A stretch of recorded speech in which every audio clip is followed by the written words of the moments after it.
When one of your jobs loses money, when do you find out?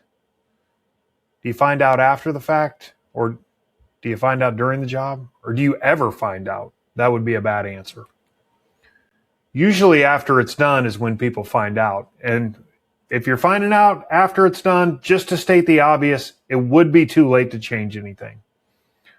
So you have no time to course correct.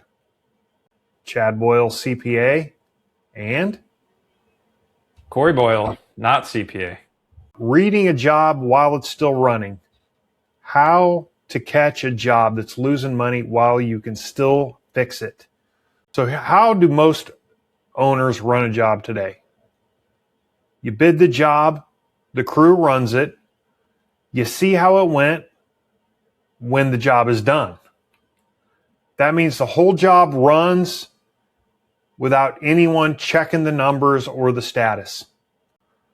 But a losing job does give you warning, red flags. A job that's losing money shows it while the job is still running. The signs are there in the first week. Most owners just aren't looking. So if you know what to check, you can catch it in time to fix it. That's the course correction we're talking about.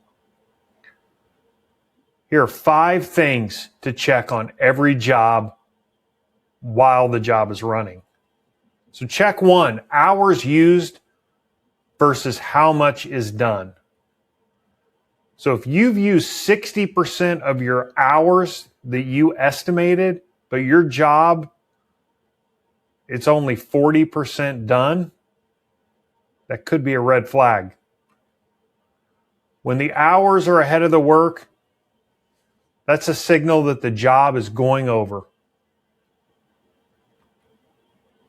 Check 2, material spending. If you bought most of the materials, the job should be mostly done.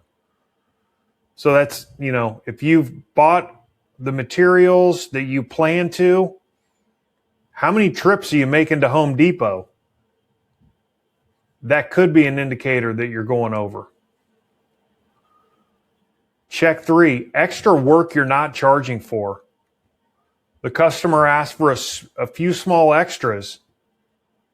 If you do the work and you don't charge for it, that's money lost. That's more cost going into the job with no revenue to offset it. Check 4, days on the job. You planned 5 days and you're on day 8. Check 5, going back to a finished job.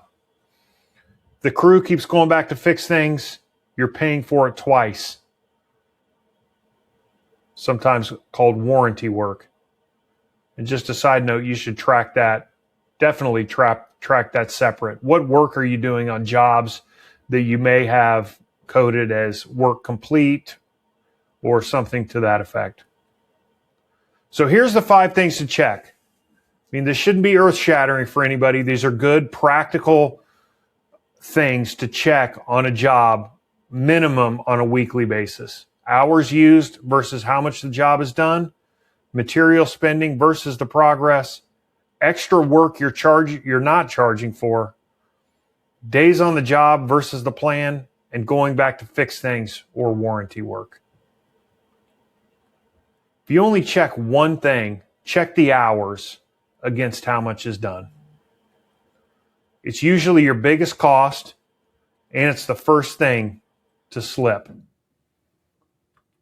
So let's walk through a real job. $30,000 backyard project. You plan for 400 hours of labor. At this point, you got 100 hours used, so 25% of the job's done. And that aligns. 25% of the hours, 25% work done. Hours in progress match. That means you're right on track. Week 1 looks fine. So most owners stop checking, but I know you don't. You're going to keep checking. So week 2, 222 hours, 45% of the job done. So we've used 55% of the hours and the job is only 45% done. Hours are ahead of the work. You see this? This is where you start asking some questions. 55% of the hours used, 45% of the work done. We need to find out why and what to do about it. Because that's a small gap. And this is when you're 2 weeks into a 4-week job, you still have time to fix it. Then you get to week 3, 340 hours used, 65% of the job done. You're 85 versus 65.